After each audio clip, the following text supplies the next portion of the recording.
hidupnya udah tapi pengen lebih gitu. I see. Nah ini belajar untuk kayak merasa cukup gitu. Merasa udah aku utuh, udah cukup gitu. Jangan serakah Jangan gitu serakah. ya. Jangan serakah. Jadi para prasuk versus para perusak. Nah, Kalau nggak sekarang kapan lagi lu gitu. Jadi sekarang aku malah segala hal-hal yang baru ingin aku coba, kecuali bungee jump. Sebuah ketidaksengajaan yang senengnya mereka juga welcome gitu ya.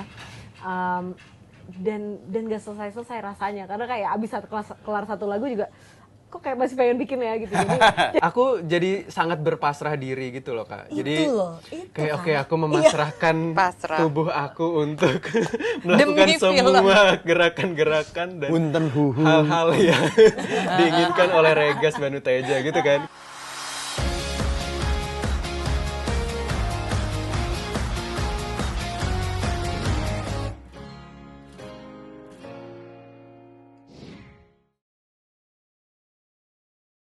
Sahabat Kompas, tanggal 23 April 2026 ini akan ada film baru yang tayang di bioskop. Ini bukan film horor, tapi ada unsur kerasukannya. Ini adalah kisah soal determinasi yang berbatasan tipis dengan obsesi. Film apakah itu? Di hadapan saya saat ini sudah ada 4 orang yang terlibat dengan film ini. Ada Mas Regas Banuteja, ada Mas Angga Yunanda, Mbak Maudy Ayunda, Mbak Anggun C. Sasmi, sutradara dan para cast dari film Para Prasuk. Tepuk tangan semua. Seneng ya, rame banget. Langsung review. Nah, ini yang saya lihat di media sosial, di internet akhir-akhir ini ada banyak sekali video yang sudah beredar. Ada video Mbak Maudy nyeker, ada yang bilang cakep-cakep dibikin jadi seperti ini, nyeker dan dibikin kucel. Ada juga video Mas Angga jadi lintah. Ada juga video Mbak Anggun cerita soal mantranya dan juga ada video penjelasan dari Mas Regas soal film Para Prasuk.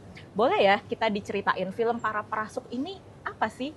Ada kerasukannya ya, tapi apakah itu horor? Apakah itu bukan? Film apa ini? Yang pertama nggak mungkin horor karena saya penakut. Oke. Jadi saya kalau sabunan habis cuci muka tuh selalu berfantasi ada pocong di depan. Jadi pengen buru-buru bilas.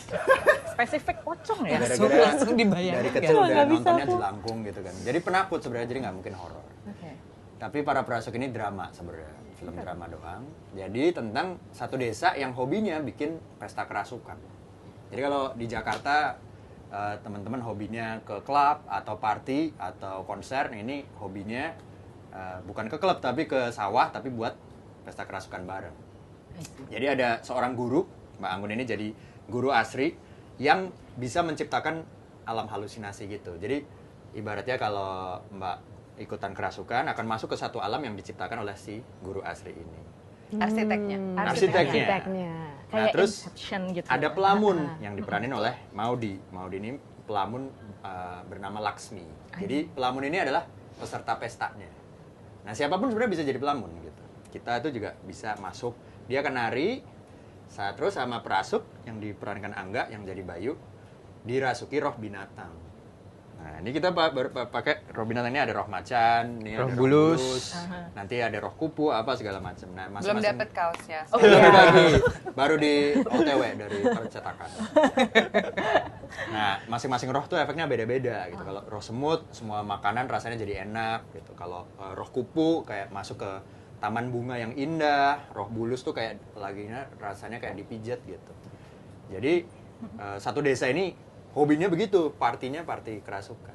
Nah, desa ini lagi menghadapi ancaman desa ini mau digusur. Gitu. Nah, geng prasuk-prasuk ini, Angga, Mbak Anggun, Maudy ini berusaha untuk mempertahankan desanya dari penggusuran. I see. Jadi ini cerita tentang para warga desa yang suka, dalam arti gemar gitu ya, kerasukan ya. Tiap minggu. hobi. Tiap minggu. Nah, ini menarik kan tadi ceritanya adalah ketika kita dirasuki, ada alam lain yang dimasuki ya. Ada sensasi juga yang berbeda di setiap alam yang kita rasuki. Ada unsur eskapisme ya di sini ya. Iya. Keren eskapisme. Kurlep. Eskapisme. Eskapisme. Kenapa eskapisme? Dan ini menarik. Yang eskapis itu kan warga desa gitu. Warga desa. Kenapa warga desa dibikin eskapisme dan kenapa ada unsur eskapisme di sini? Hidup itu kan kadang ada yang nggak sesuai ekspektasi kita kan. Jadi ada berat gitu. Misalnya pengen liburan gitu tapi uangnya nggak cukup gitu, pengen makan enak tapi harus bayar IPL gitu, sehingga kayak ada suatu nggak, itu cerita pribadi. IPL tuh apa? IPL itu adalah iuran untuk apartemen, Iya. iuran pemeliharaan lingkungan. Oh, Ya. Welcome to Indonesia. ya, terima kasih. Gitu. Nah, sehingga perlu ada satu hiburan yang kayak membuat kadang kita sejenak beristirahat, masuk ke alam lain gitu. Begitu juga dengan yang digambarkan di Desa Latas ini gitu. Mungkin di kehidupan sehari-hari ini ada hutang, ada juga lagi cekcok sama keluarga, ada kemudian lagi kerjaannya lagi problem gitu. Nah, mereka ini butuh lari sejenak ke tempat ini gitu. Ya sama lah kayak kalau di kota orang besok ada konser Joyland, ya yuk ke Joyland gitu. Sebenarnya Kayak rekreasi sih rekreasi. sebenarnya. Rekreasi. Iya. Lalu gimana caranya Guru Asri ini menciptakan dunia lain, dunia eskapis itu? Gimana, Nah. Mbak? Caranya dengan mantra. Jadi guru itu saya menciptakan satu alam. Nanti prasuk yang harus konsentrasi karena sebelum bisa menjadi prasuk, kamu tuh harus sahabatan dengan satu roh binatang. Iya. Dan untuk mendapatkan roh binatang itu, kamu tuh harus puasa, harus pergi ke satu tempat yang ada roh-roh binatang-binatang di situ. Nah, Bayu tuh kayak gitu kerjaannya, malam-malam cari roh binatang, bertapa gitu, nggak makan seharian. Supaya nanti apa sih semua kayak unconscious-nya apa Iya. sih? Yang Alam bawah. ketidaksadarannya dia tuh yang membuat dia tuh lebih reseptif untuk menerima satu roh binatang. Gitu. Dan bisa Jadi- menyalurkan. dan bisa menyalurkan. Jadi saya menciptakan alam halusinasi jenenge, terus Bayu sebagai sang prasuk dengan alat musiknya, dia itu yang akan merasuki para pelamun untuk pokoknya kita kayak teamwork gitu. Teamwork, Ya. Kalau nggak salah ada 20 ya. 20 roh 20 binatang. roh. 20 roh. Jadi selama itu pula tokoh Bayu dan para pelamun, para pemain itu ya, pemain musik itu Iya, Prasuk Para itu. prasuk. harus para mencari 20 roh binatang itu. Mereka bisa milih, Bisa request. bisa iya. Kayak request ke DJ gitu. Iya. Iya. Mau lagunya Pink gitu. Ah. Mau lagunya Lisa Blackpink. Oh, kayak gitu. Iya. Jadi mau rohnya Lisa nggak bisa ya. Nggak. Rohnya Lisa Blackpink. Ini jadi Maudinya si Laksmi ini yang request kayak mau roh kupu dong gitu. Gitu. Terus nanti si Guru Asri nyiptain alam roh kupu, ya udah gue ciptain alam bunga. Nah, tapi apa yang terjadi di alam bunga itu tugasnya si Bayu. Jadi misalnya Laksminya udah di alam bunga, Bayunya gue kasih madu gitu. Madu buat diminum. Tapi kalau misalnya penasaran, kita tuh punya buku gitu Kak, buku saku. Iya. Jadi ada kumpulan 20 roh tersebut, terus cara untuk bisa mendapatkannya seperti apa. Oh, gitu. Tapi jangan coba-coba di rumah ya. Kan nggak ada yang bener. Kalau tiba-tiba Nanti benar nggak kan balik. bingung Nggak ya. Buat baca bukunya Baca gimana bukunya caranya nih? aja gitu. Nggak ada Bu Asri soalnya di rumah. Ya, maaf. Itu kayak buku saku pramuka gitu kan. Kalau kita SD kan ada kayak Sandi Morse, cara mendapatkan lencana ini gitu. Ini sama. kita Nah, ini bikin. dia bukunya. Oh, beneran Ah, ada iya, dong bener. bukunya. Ada. Boleh Boleh banget. deh, supaya kita kasih lihat ya. Serius dong ada Ini bukunya. kita bukain nih. Serius, Boleh, serius. boleh. Aduh, susah banget dibukanya ya. Masih gres. Pakai Masih gigi. fresh. Jadi arsitek alam lain tuh selain Bu Guru Asri, tapi juga para perasuk ya. di Iya. sini. Iya, betul. Ini kan ide cerita yang sebenarnya tidak terlalu banyak ya kita temukan Ya. di Nah, layar lebar. Ini gimana ya Mas? Ini mohon maaf, ini klarifikasi ini bukan mabuk kecubung kan kita ya di sini. Tidak, ya? tidak. Tidak, bukan. Nah, ini idenya yang sangat di luar prediksi huruf. BMKG ini. Apa pemicunya sampai muncul? BMKG apalagi BMKG. BMKG. Silahkan. Thank you. Itu bukunya. Jadi Beneran ada dong. adikku itu tuh punya indera keenam. Serius Mas? Adikku tuh paranormal. Jadi beneran. Jadi waktu aku SD kelas 1, dia kan berarti TK. Dia tuh udah bisa lihat hal-hal yang nggak kelihatan gitu. Jadi salah satunya kayak Mas, di atas atap rumah kita tuh kok ada kucing tapi ukurannya segede kebo ya. Gitu. I see. ekornya ada 3, matanya putih, kukunya sepanjang pisau gitu. Ah, apaan? Ini kamu kebanyakan nonton Inuyasha nih mungkin gitu kan. Ada anime dulu. Iya, tahu saya. Tapi terus satu generasi. Terus kemudian ada omku yang sesama paranormal datang dan mengkonfirmasi memang kucing raksasa itu ada beneran gitu. Aku ini nih dua-duanya ini kompak mau bohongin aku apa gimana gitu. Tapi ternyata dilihat dia di rumah bisa ngelihat hal-hal lain kayak di kamar mandi ada roh kodok gede, di dapur ada roh kura-kura kayak gitu-gitu. Nah, ternyata dia makanya aku awalnya berpikir apakah ini teman imajiner. Tapi selain omku ada beberapa paranormal lain yang mengkonfirm itu gitu, Jadi mereka lihatnya sama juga, Sama. satu frekuensi jadi sebenarnya. Dan Mungkin dia punya grup WA kali. Oh, iya. punya grup WA gitu. Nah, dan si adikku itu memberi nama si kucing raksasa itu, namanya Cemeng Peta. Artinya kayak Cemeng itu anak kucing, Peta itu putih. Dan yang si omku dan teman-temannya bisa mengkonfirmasi, oh ini Cemeng Peta ini peliharaannya adikku gitu. Jago banget kok bisa kayak Pokemon gitu, bisa kayak memelihara gitu kan. Nah, gak lama dari itu adikku start mengkoleksi. Jadi nggak cuman punya satu pet gitu loh. Dia punya pet lain. Gitu. Jadi kalau misalnya dia lagi pergi ke sungai, ada nemu kura-kura gede dia bawa pulang. Diajak pulang. Ada ke gua Seru sih ya. di Kaliurang dia Sejujurnya ada takut ketemu sih kalau roh kelelawar gede dibawa dia pulang bawa ke pulang. rumah. Sampai beberapa tahun setelahnya di kamar adikku itu full. Jadi kayak kebun Terus binatang. muat aja gitu ya. Muat. Beneran gede-gede. Iya. Jadi kayak satu kebun binatang roh. Wah. Tapi dia pernah cerita nggak kayak ada kekuatan nih gitu di masing-masing hewan atau? Ada. Ada kekuatan. Ada. Jadi kayak yang kucing Cemeng Peta itu bisa bantu nyari barang hilang. Aduh. Nggak tahu itu Mau tebakan dong. berhadiah atau apa. Itu kayak iPod apa AirTag gitu. Jadi kayak misalnya ibuku bilang kayak dompetku hilang nih, cariin dong. Dibantu cari. Kayaknya di lemari yang di dapur deh. Wah, ada gitu. Tapi kadang bener kadang enggak sih. Jadi ini nggak tahu ini tebakan beruntung atau apa.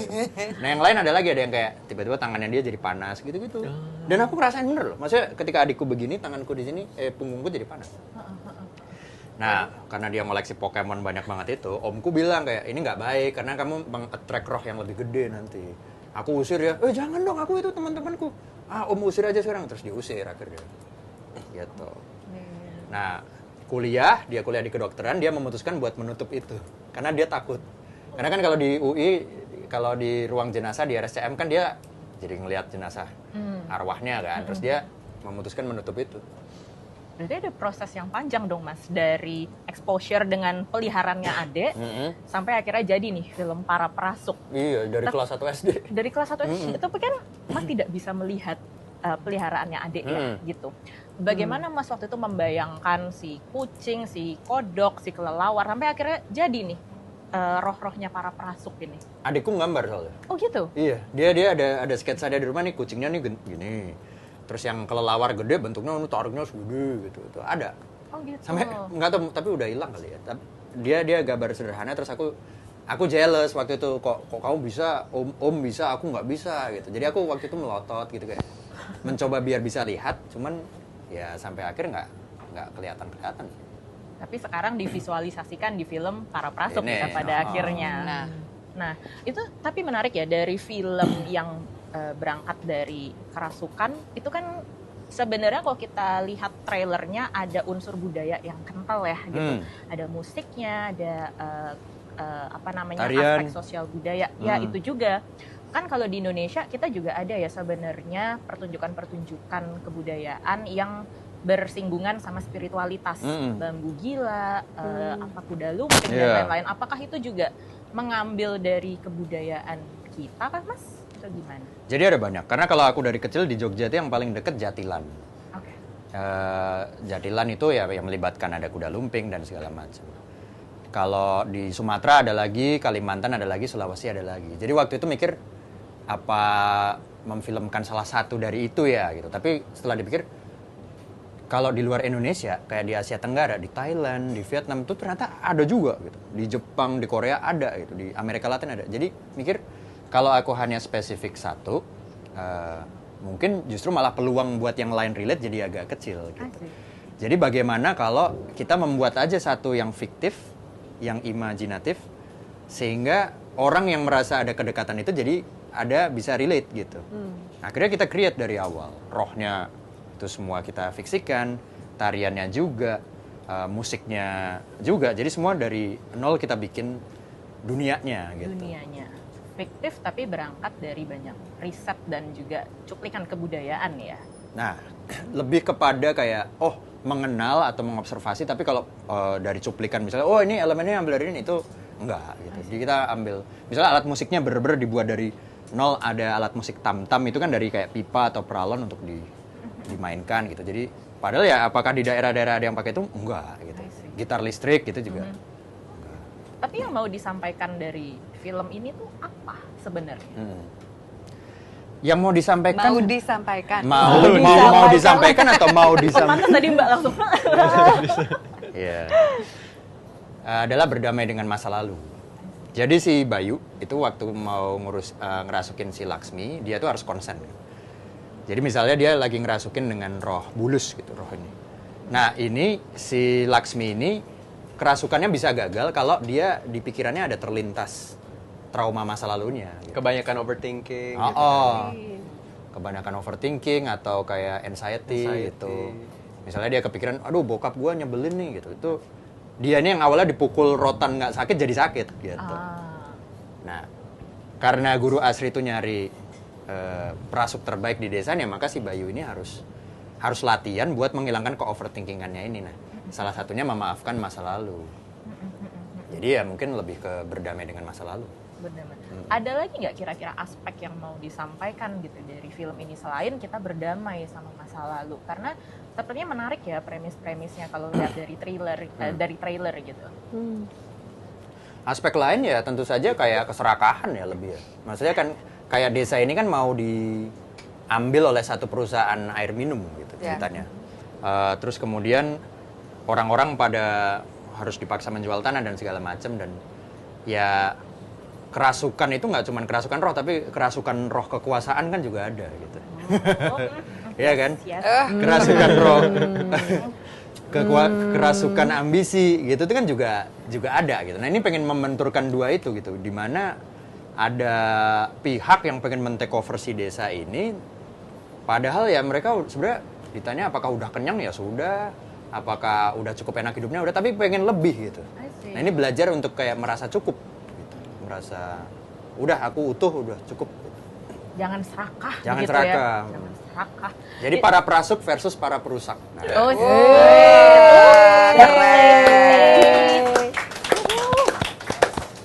Ini ada pesan yang sebenarnya berat-berat ya, bermakna semua soal berdamai dengan diri, soal jangan serakah. Terus bagaimana Mbak Anggun, Mbak Maudi sama Mas Angga mentranslate itu ke dalam perannya? Mau mulai dari siapa dulu nih? Dari Angga dulu. lo yang ambisius jadi perasuk. Kalau aku sama Bayu tuh sebenarnya bisa dibilang ya 11-12 gitu ya. Karena Bayu mulai ya menjadi tulang punggung keluarga itu dari usia muda juga. Terus aku juga termasuk yang sama gitu. Tapi kalau untuk kayak bagasi emosinya itu justru sebenarnya aku sering liatnya itu di Karegas sih. Gitu sebenarnya. Jadi karena aku ngerasa karakter Bayu ini sangat dekat gitu. Kalau dari penglihatan aku gitu ya, dengan apa yang kayak Karegas laluin gitu, karena ambisinya, obsesi gitu. Ya, obsesi dan ambisinya gitu. Karena kan kebetulan aku ya denger banyak juga gitu, misalnya dari Karegas Pas muda.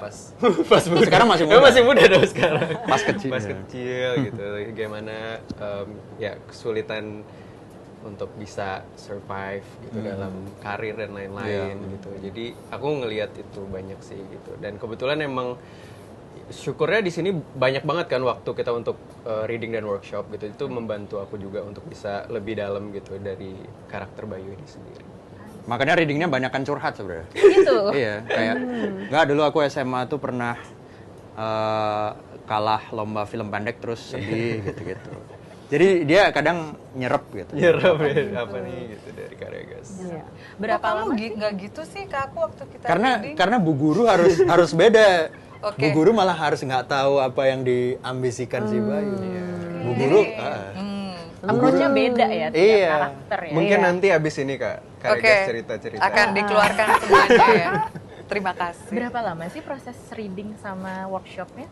2-3 2-3 bulanan bulanan ya. ya. 3 bulan lumayan ya. Terus selama proses itu Mbak Maudi sama Mbak Anggun gimana nih? Pertanyaan yang sama. Menginternalisasikan si tokoh itu ke dalam peran nyatanya. Aku dulu ya, Mbak. Atau gimana? Ayunda. Silahkan. Lo latihan berapa banyak ini nih gerakannya? Ini Iya. capek banget kan? Mereka berdua nih capek banget physically. Beneran. Seru-seru.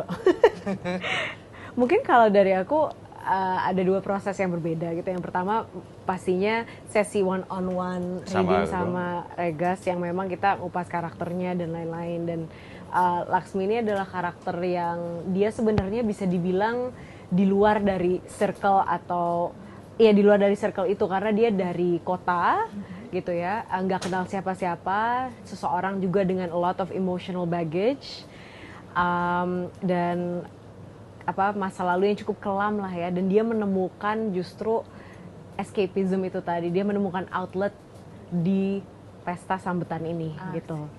Nah jadi hal-hal yang kita olah bareng adalah membangun kayak story di balik Laksmi ini, traumanya seperti apa, dia tuh manifestasinya akan seperti apa sih sebenarnya.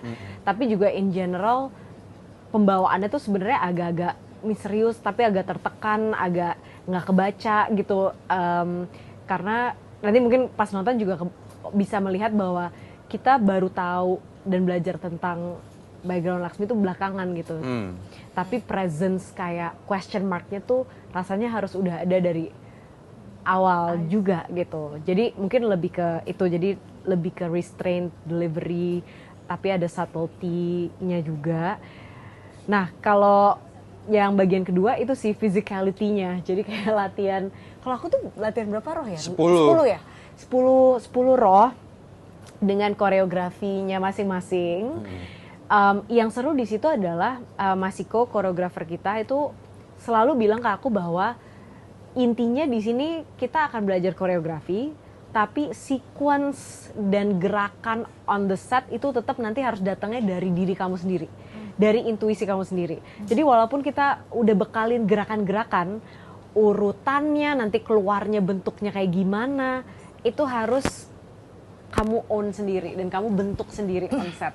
Dan itu adalah proses aku benar-benar surrendering, melepas banyak latihan-latihan yang sifatnya kayak lebih kayak gimana caranya aku melepas semua self consciousness, karena kita sebagai manusia kan pasti kalau bergerak tuh punya kayak sense of Gerakin tangan sini. malu, Iya. tangan gue aneh nggak ya, itu tuh harus kayak nol gitu. Jadi banyak justru latihan mentalnya, kayak misalnya dari tim PH-nya kan juga selalu ada ya di setiap latihan. Terus Difilmin terus. difilmin Direkam lagi. apa, jadi kayak siapapun yang keluar masuk harus lepas aja gitu, begitu itu musik nyala. Iya. Harus bergerak sedemikian rupa dan lain-lain. Tapi Jadi kamu seru sebenarnya sekali. dulu tuh belajar nari nggak sih?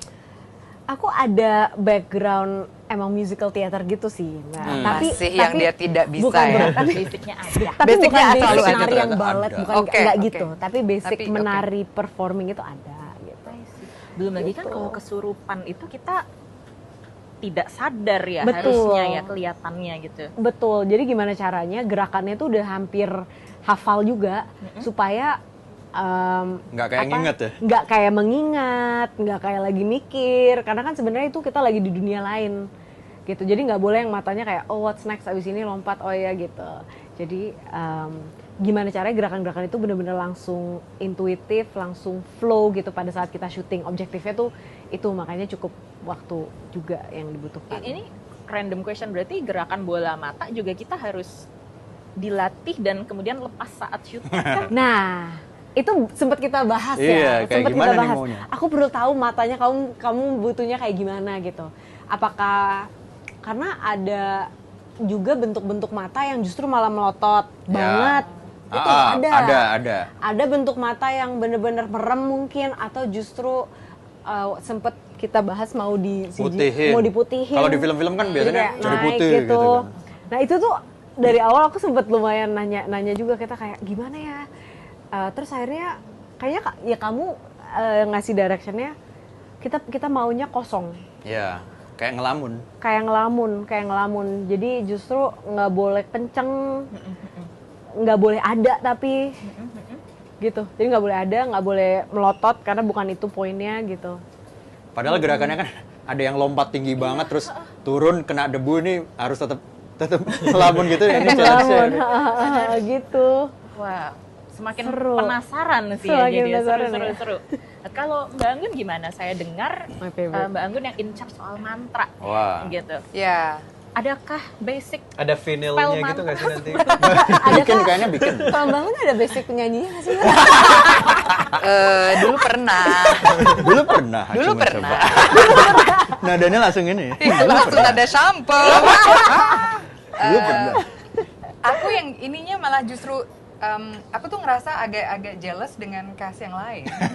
Karena mereka semua di Jakarta pada saat itu, maksudnya di Indonesia. Iya. Jadi kalau latihan bisa tiap hari Iya, gitu loh, ketemu. bisa atau bisa sering ketemu, bisa rembukan gitu loh. Nah, aku kan jadi kalau pas akunya lagi di Jakarta, aku bisa latihan sama dia. Kadang kita one on one atau waktu itu kita pernah Zoom? Ya, Oh. enggak, maksudnya kita satu Bareng ya? ruangan Ha. barengan gitu. Aku tuh justru lebih kepingin itu karena setelah itu kan aku harus pulang ke Paris. Iya. Jadi kita banyakin readingnya tuh lewat Zoom. Mm-mm. Nah itu yang buat aku tuh merasa ini bukannya terisolasi tapi sedikit sih. Ya, Makanya ya, tadi ya. waktu kamu bilang yang metodenya kamu ke mereka tuh beda Beda, dengan aku.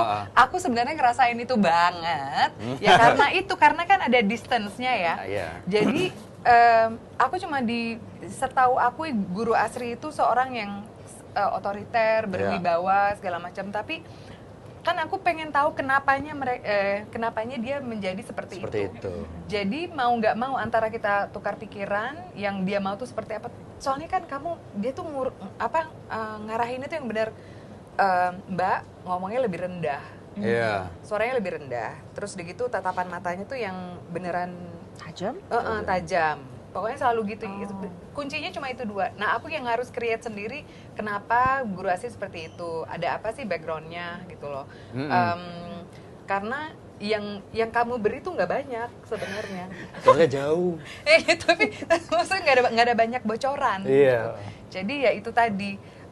Akhirnya tapi banyak hal yang sebenarnya jadi flowing sendiri sih. Iya. Kayak waktu ada satu scene yang Laksmi ada satu scene yang dia terus ada Bayu ngejelasinnya Yang gimana ya? diinterogasi gitu ya? Ya, jadi pokoknya di situ tuh baru pertama kali kita lihat bahwa Guru Asri tuh bisa memberi kayak semacam spill.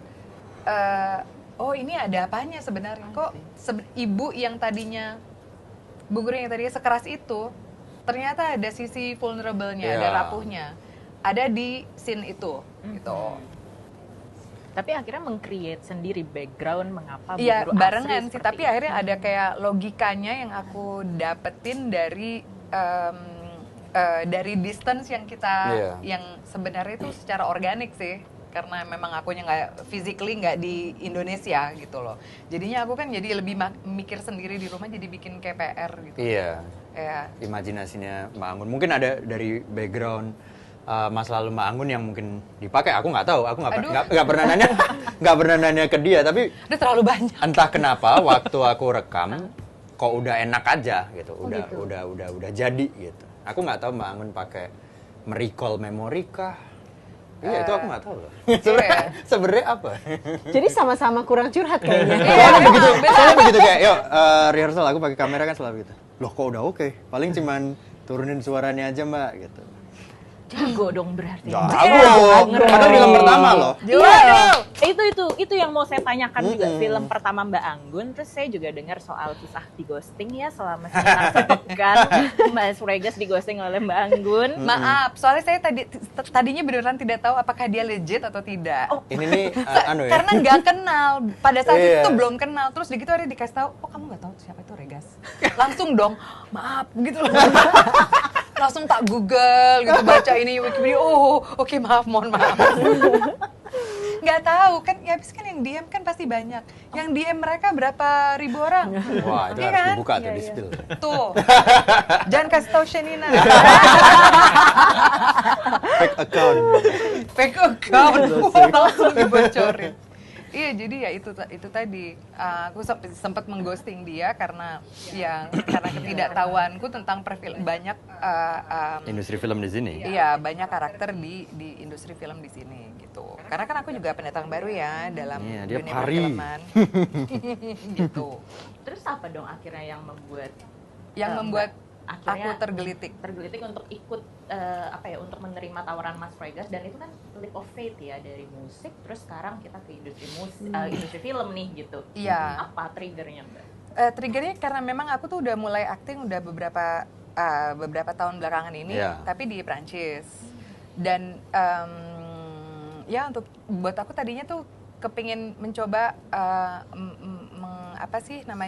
mencoba mengisi diri dengan suatu hal yang baru, karena di musik sudah berpuluh-puluh tahun dan udah katam gitu loh kesannya. Jadi aku kepengennya belajar. Nah kalau belajar itu kan ada beberapa hal yang bikin takut ya.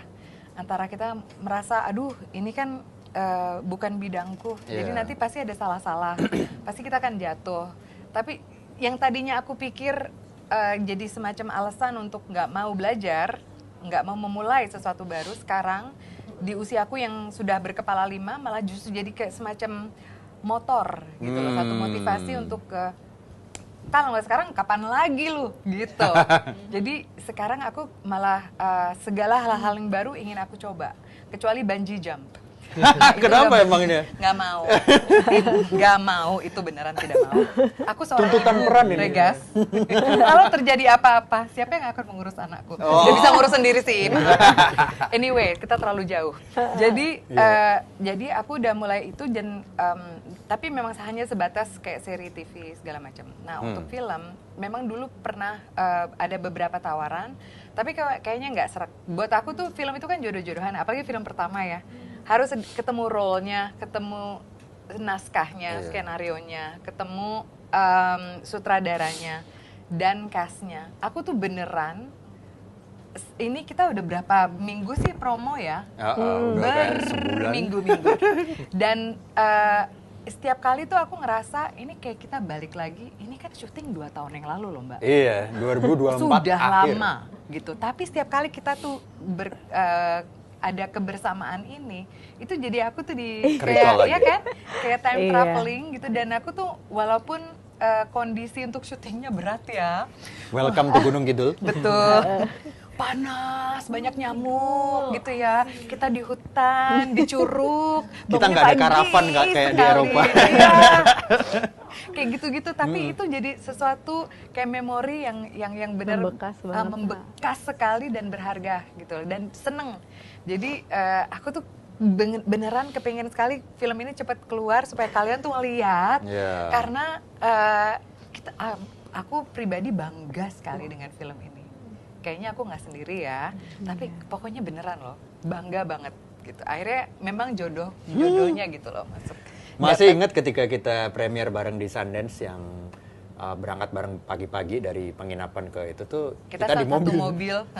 Terus habis itu Mbak Anggun, kok aku jadi kayak mau nangis ya? Dia ngomong gitu kan? Iya. Kita semua jadi nangis gara-gara. Nangis bersama. Maksudnya waktu itu pagi sinar mataharinya baru terbit, terus salju kan kiri kanan, terus kayak akhirnya anak kita lahir juga ya. Itu kita udah menjalanin ini berapa bulan gitu. Bapaknya banyak, ibunya cuma 2. Please. Terus ya kita nyanyi bareng di situ. Iya, tapi pokoknya bener itu buat aku ya habis Sundance gitu loh, ya. premier film di situ. Halo. Damn, gila banget kan? Tapi keren ya Mbak Anggun, film pertama, sutradaranya Mas Fregas, cast teman-temannya dalam Mbak Maudin, Mas Angga, Sundance. Siapa sih yang bisa kayak gitu ya? Yes. Ini jodoh-jodohan. Iya. Ini hoki Iya, ini sih, ya. beneran. Kalau Kayaknya orang kita semua ditemukan. Dipersatukan. Dan Tapi 2026 rasanya begitu Mehmet. sih. Rasanya begitu ya lo? Rasanya begitu kayak trailer ini, terus kayak melihat reaksi-reaksi teman-teman yang early screening Iya. juga dan lain-lain tuh kayak aku tuh kemarin bener-bener yang di screening kita di mana ya? Di Cinepolis. Di Cinepolis itu aku bener-bener nggak bisa aku benar-benar merinding tuh sebenarnya turun, terus kayak speechless, kayak quite literally berdegup kencang gitu. Jadi kayak feelingnya cukup berbeda sih dari pengalaman-pengalaman lain gitu. Magis gitu ya, in a Magis, way ya. Dan senengnya adalah ini kayak aku kan nggak biasa kayak gini, tapi ternyata mereka juga buat mereka tuh sesuatu yang ini tuh exceptional gitu loh. Iya. Jadi kita tuh semua merasa sangat spesial. Tapi nggak gitu. tahu ya kalau Angga Kalau filmnya Angga banyak udah banget. Sama. tahun ini ada berapa film yang keluar? Enggak, satu doang. Satu doang. Kalau Ciko 12. Kalau Mas Angga apa perasaannya? Ini kan Nah, Mbak Anggun Perasaannya.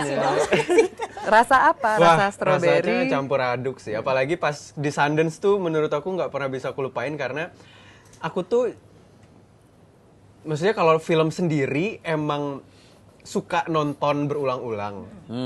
Cuma feel-nya itu beda karena aku biasanya jarang nangis kalau film sendiri karena kan pasti udah tahu ceritanya seperti apa, kayak udah di luar kepala banget gitu. Tapi entah kenapa selama kemarin tuh pengalaman nontonnya itu beda gitu. Mungkin karena di setengah film pertama aku masih sangat deg-degan dan kayak anxious gitu karena ya kita kan duduknya bareng sama audiens Amerika dan global lainnya juga gitu. Jadi aku nggak tahu kira-kira responnya akan seperti apa dengan film ini, apalagi kan dengan kita mengangkat tema bisa dibilang kebudayaan lokal gitu ya. Jadi takutnya mungkin apakah akan sampaikah temanya atau emosi yang kita bawa gitu. Tapi ternyata yang aku nggak expect pertama itu jokes atau leluconnya itu sangat ngena. Ketawa. Jadi ketawa ngakak banget. Jadi aku kayak oh my god ini Kirain lokal gitu ya. rilis gitu kayak perasaan yang awalnya aku sangat deg-degan gitu ya terhadap film ini gitu. Tapi ternyata orang Amerika aja bisa Betul. tertawa itu dengan jokes-jokesnya gitu. Jadi aku ngerasa oke, ini udah mulai kehook nih. Works gitu. Jadi pas aku ngelihat ke samping aku, kebetulan aku paling ujung waktu itu. Terus aku langsung ngelihat orang di sebelah mulai ya terbawa emosi, terus kayak mulai senggukan, nangis dan lain-lain. Terus aku mulai bisa mulai bisa kayak ngelihat filmnya secara utuh. Terus akhirnya ya udah aku 1/3 filmnya langsung nangis terus. Serius? Ini belum cerita loh. Nangis banget. Nggak kayak gue aku nggak tahu harus ngapain waktu itu kayak nangis terus. Nangis barengan aku sama mbaknya di sebelah. Tuker-tukeran tisu. Bayu banget ya. Iya. Menggenggam anxiety kemudian akhirnya ngelepas Merilis. Bayu banget ya. Wadah. Biarpun menjalani Bayu banget. 2026 ini nih ada tahun yang cukup spesial buat kita berempat. Gimana tuh? Kalau tadi Mbak Anggun kan ada tadi sebelumnya ditunjukin foto Mbak Anggun pertama. Ini adalah 40 tahun Mbak Anggun berkarya. Wis. Wadah. Jadi menyanyi pertama kan berarti usia 12 ya Pak? Pertama kali nyanyi. Pertama kali rilis? Membuat album pertama kali itu umur 9 tahun. 9. Ya, tapi album benernya tuh umur 12 tahun. Wow. Ya. Tahun berapa? Oh, 1900 langsung musiknya Jurassic Park. Ya, oke. Mari. Jadi album pertama itu tahun 83, album kedua yang diproduksi oleh Om Ian Antono dari God Bless tahun 86. 86 kan berarti 40 tahun kan? Iya, pas 40 tahun. 40 tahun. Betul. Mau di 20 tahun berkarya. Nah, kecil-kecil. Karena untuk Rena tuh tahun 2005. 2005. 2005. Iya, 2005. Masya Allah. 2005 masih Umur berapa lo waktu itu ya? 10 tahun. 10 tahun. 10 ya. Iya, betul. Mau di 20. Ini 10 tahun berkarya. Pertama kali lo main umur 15 ya 15. menuju 16. Keren. Kalau Mas Regas? Nah, tahunnya Mas adalah- Regas 20 tahun berkarya. Wede. Sama kayak Maud. sama kayak Modi. Aku start bikin film pertama tuh umur 14 tahun. I see. Umur 14 tahun pas SMP. Itu bikin film, lomba film antar kelas. Filmnya tentang bendahara kelas yang korupsi uang kas. Setiap kali gue Nah. ketawa gitu. Nah, aku jadi si bendara kelas korupsi itu. Oh gitu. Kayaknya nggak pantas. Nggak pantas ya. Senyum melulu. Senyum muka melulu. kayak orang Gitu baik filmnya. gitu. Justru yang korupsi itu yang malah senyum mulu, Mbak. Tapi Wah, mukanya jarang yang baik gitu kalau. kelas itu.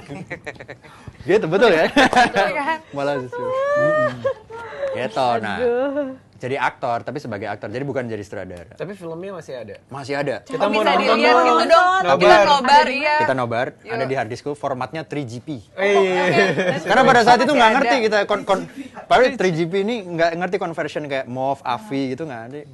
Dari handphone apa ya? 3GP udah. Jadi Lu agak tahu nggak Mas harddisknya nih? harddisknya di kantor. Di kantor.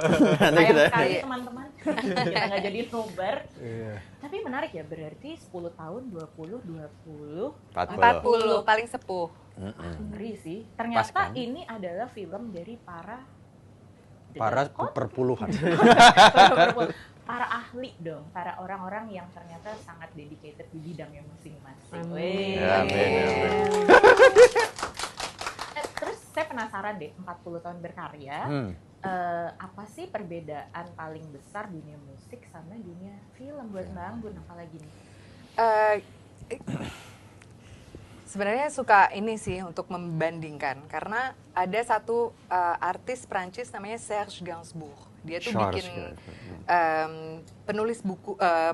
penulis lagu yang hebat banget. Dia tuh suka memainkan kata-kata. Kayak misalnya para perasuk jadi para perusak. Ya. Kayak gitu-gitu tuh suka J'avoue, dimainkan. j'amenais, Dan- bavé, bavou. Gitu. Mon amour. Mon amour. Pokoknya ada beratus-ratus lagunya dia tuh yang pokoknya seorang artis yang sangat penting di Prancis. Dia tuh pernah bilang bahwa musik itu minor art, tapi kalau film itu art major gitu loh. Jadi dia selalu membandingkan musik itu selalu di bawah perfilman. Aku tuh beneran nggak ngerti karena buat aku seni itu seni. Apapun medianya dan bagaimana cara kita sebagai pembuat seni atau pekerja seni menghasilkan sesuatu untuk supaya bisa dinikmati oleh banyak orang. Tapi setelah bertahun-tahun di dalam musik, aku tuh yang aku bisa bandingkan adalah betapa mudahnya menjadi penyanyi. Kalau dibandingin yang kemarin syuting di Gunung Kidul. Di take berulang-ulang. Di take-nya Angle-nya berulang-ulang sini, kali. sini. Terus begitu yang nunggunya tuh lama sekali. Terus tiba-tiba, yuk Bu Asri, sekarang mari silahkan gitu. Dan itu moodnya harus terjaga. Nah aku kan melihat mereka-mereka, karena itu kan baru syuting filmku pertama kali ya. Jadi nggak tahu itu, oh jadi begini toh. Oke, pokoknya beneran belajar gitu loh di situ. Dan melihat mereka yang tahu sekali bagaimana cara menjaga emosi diri atau menjaga Istirahat mood gitu. gitu supaya nanti pas udah harus go ya kamu langsung kayak diceklek gitu loh dan lah harus perform. Kayak gitu. Jadi sebenarnya itu humbling experience banget. Aku melihat bagaimana beratnya mereka bekerja. Semua ya, nggak cuma cast, nggak cuma dia yang aku cuma lihat dia tuh bawa tumbler minuman itu 2 liter atau 3 liter sih atau 5 liter kali 2 ya. liter, tapi dalam sehari di refill 2 kali. Tuh. Jadi gitu. sehari 4. Aku tuh jarang lihat dia makan tapi minum terus gitu. Kayak kaktus ya. Karena kalau makan ngantuk ntar. Dari gini, action Mbak. Gitu. Jadi minum. Minum. Jadi minum. Minum air putih. Katanya sih air putih. Oke. Iya, air Air putih. Terus jadi melihat dia dan para kru yang datangnya tuh pagi-pagi sekali dan pulangnya yang paling malam. Kayak gitu. Jadi aku tuh melihat, oh ini tuh memang benar-benar semua orang bekerja untuk satu film. Sedangkan kalau dalam bermusik kita cuma beberapa orang. Kadang satu artis cuma sendirian di studio kan. Terus begitu ujungnya di atas panggung, kalau ada apa-apa yang dia tuh kita. Ya kan? Ini enggak. Jadi ini satu kayak pekerjaan satu kolektif yang mempunyai misi yang sama. Senang banget. Seneng banget. Iya sih ya, benar-benar. Terus bicara lagi soal musik kan Mbak Maudy di sini menyanyikan 2 lagu ya, mengisi 2 soundtrack di sini di Tepi Lamunan dan Aku Yang Kau Cari. Boleh nggak Mbak diceritain sebenarnya di balik lagu-lagu ini apakah menulis sendiri, apakah berkolaborasi dengan siapa, ide lagunya seperti apa, gimana tuh Mbak? Oke, sebenarnya soal soundtrack ini tuh bukan sesuatu yang direncanakan dari awal, Iya. gitu, ngobrol gitu. Jadi justru setelah syuting, aku sempet ngomong ke Regas, aku bilang, Regas, aku boleh nggak coba bikin lagu buat film ini gitu. Karena aku kemarin di set itu kayak terngiang-ngiang, punya apa ya, ada rasa dan memang proses syutingnya itu kan intens sekali ya. Jadi kayak memang ada rasa yang banyak banget gitu yang juga belum habis sebenarnya dari syuting. Yang kayaknya pengen aku explore lah, pengen ada outletnya gitu. Jadi aku sempet nanya, boleh nggak sih aku coba bikin? Tapi by the way kalau kamu nggak suka atau nggak cocok, no pressure. Jadi aku cuma pengen coba aja. Gitu. Terus kamu bereaksinya juga kayak, oh boleh banget, boleh. Malah seneng. Ya iyalah. Boleh kamu bisa. Mana mungkin gini. ku tolak. Tapi aku memberikan ruang untuk menolak itu karena menurut aku ya nggak keharusan gitu kan. Nah dari situ aku aku ngajak produser aku dari albumku yang lama untuk nonton filmnya karena memang Regas memberikan kesempatan itu. Kita dikasih tahu kalaupun mau ada soundtrack tuh di sini masuknya gitu-gitu dan lain-lain. Dan abis itu masuklah ke proses workshop. Jadi ada satu lagu yang basically itu aku sama Mang Lava namanya, kita buat bareng-bareng. Terus ada satu lagi itu yang benar-benar aku buatnya lagi ngelamun di rumah. Oh. Dan judulnya Di Tepi Lamunan. Pas ya. Seorang pelamun yang sedang melamun. Jadi di memang tepi lagi laut. ngelamun, terus bener-bener cuman acapella, aku record di voice note gitu, terus aku kirim ke Mang Lava gitu, terus habis itu kita jadiin musiknya bareng gitu. Dan jadi ini sebuah ketidaksengajaan yang senengnya Rega juga welcome gitu ya. Dan gak selesai rasanya karena kayak abis kelar satu lagu juga kok kayak masih pengen bikin ya gitu jadi tetap bikin lagi jadi kayak nggak tahu kenapa rasanya di film ini tuh nggak selesai sih dan akhirnya jadi membutuhkan outlet lebih termasuk si penulis lagu ini akhirnya. 2 aja atau nanti ditulis lagi? Sudah sekarang larinya ke promo. Energinya.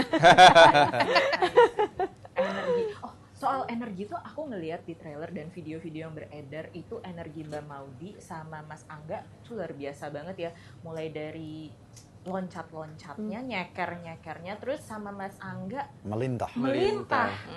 Boleh diceritain soal menjadi lintah itu? Perut lu aman gak nih? Ya, karena semuanya intens banget ya, mulai dari reading dan juga workshop, termasuk proses ya strength training kali ya. Core ya? Core harus sangat dibutuhkan dalam proses syutingnya gitu. Jadi kita bisa dibilang 2 kali seminggu gitu ya, 2-3 kali seminggu ada workshop bersama Masiko namanya. Dan itu juga ya koreografer yang sama dengan Maudy, cuma aku beruntung karena aku hanya harus menghafalkan satu gerakan dan itu lintah. Tapi emang sulitnya adalah karena di prosesnya adalah aku nggak bisa menggunakan ya kaki aku atau tangan untuk ya bergerak gitu ya, tapi menggunakan ya seluruh anggota badan aku dan otot-otot aku lainnya gitu. Dan awalnya cukup sulit, terus kita mencoba banyak banget opsi-opsi gerakan yang kira-kira mungkin untuk dilakukan gitu. Jadi mulai dari yang paling ya basic sampai yang paling ekstrim seperti apa. Jadi setidaknya udah punya gambaran kira-kira apa yang akan dilakukan gitu selama di lokasi syuting nanti gitu. Karena kan kebetulan kalau latihan kan emang cuma ya udah di lantai keramik kan yang sangat nyaman ya? Gitu. Jadi empuk. Oke, aku bersiap untuk yang terburuk gitu situasinya, dan ternyata aspal syuting sangat di luar ekspektasi. Aspal jalanan, kerikil besar, batu-batuan, terus dan daun-daun yang ada ulat bulunya. Ada ulat bulu. Jadi ya udah, tapi ya itu sangat membantu sih karena aku jadi sangat berpasrah diri gitu loh Kak. Jadi kayak oke, aku memasrahkan tubuh aku untuk melakukan semua gerakan-gerakan dan hal-hal yang diinginkan oleh Regas Banu Teja gitu kan. Kita merasakan yang sama kan. Gua tuh Soalnya Iyalah. Oh ya, scene-nya aku tuh sampai ngeliat kalau Angga lagi melinta ada beberapa scene yang bersama gitu. Dia tuh udah bener-bener yang Kayak Linta. maksudnya Anak orang iya, loh. Wajahnya. kayak wajahnya udah yang udah Iya. fokus aja. Oke, Kak Angga kesini ya, terus dia dengan pasrahnya dia turun gitu. Terus kali cuma yang kayak, Kak sorry itu ada yang nusuk. Dia juga itu udah cuma tenang doang, terus yang kayak Ngomongnya sepelan iya, itu. terus kayak misalnya di sini ada apa gitu yang nyangkut ke muka dia juga Cuman her. Sorry ada yang nusuk bambu gitu ya. Udah masuk.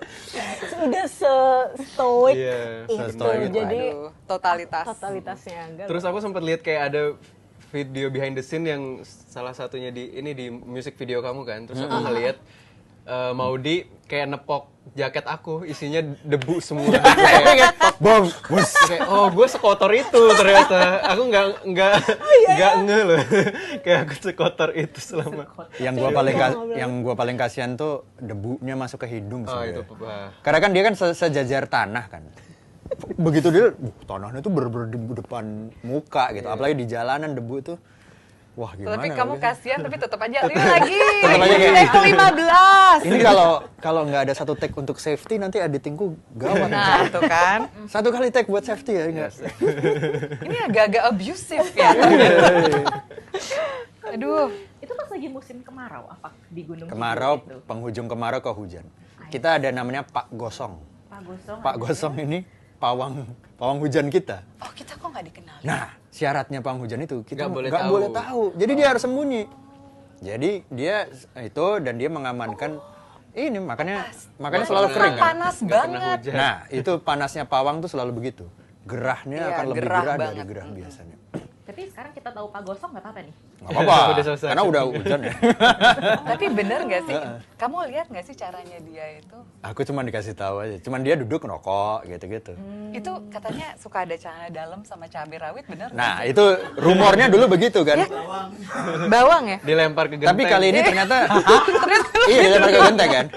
Kali ini udah ada modifikasi bisa memawangi dari jarak jauh via WA. Serius. Waduh, canggih Pak Gosong. gitu ya, Aduh. ke atas lah. Jadi Pak Gosong ini misalnya di request Gosong, namanya Pak Gosong di request lagi. untuk di Surabaya Pak. Wah, tapi saya lagi jaga para prasuk, saya WA aja ya. Itu bisa ke sana. Bisa dan aman. Waduh. Jago kan? Kalau Tadi nggak tahu. kalau saya minta di Paris gimana? Wah, ini Pari ngelewatin ini mungkin roaming kali ya. Kecuali kalau visanya. Bisanya ini begitu di imigrasi. Aku baru tahu ada pawang hujan Bisa, digital gitu. Ember. Lucu sih, lucu. Harus di tempat Hanya. rahasia. Karena dulu aku pernah syuting, ada pengalaman kru iseng nunjukin video TikTok gitu ke si pawang. Konsennya lepas hujan. Oh ya? Pernah waktu itu kayak pernah syuting apa gitu kayak, pawangnya jangan digodain, jangan digangguin, sana cabut gitu. Berarti ini nggak ada yang tahu keberadaan Pak Gosong Ada waktu itu. sampai kelar syuting. Kecuali tim produksi doang sih. Nanti dia diundang nggak sih kita? Harusnya ya. Iya dong. Pak, berkatmu loh. Pak Gosong. Ini keringetnya tuh real Ya. semua.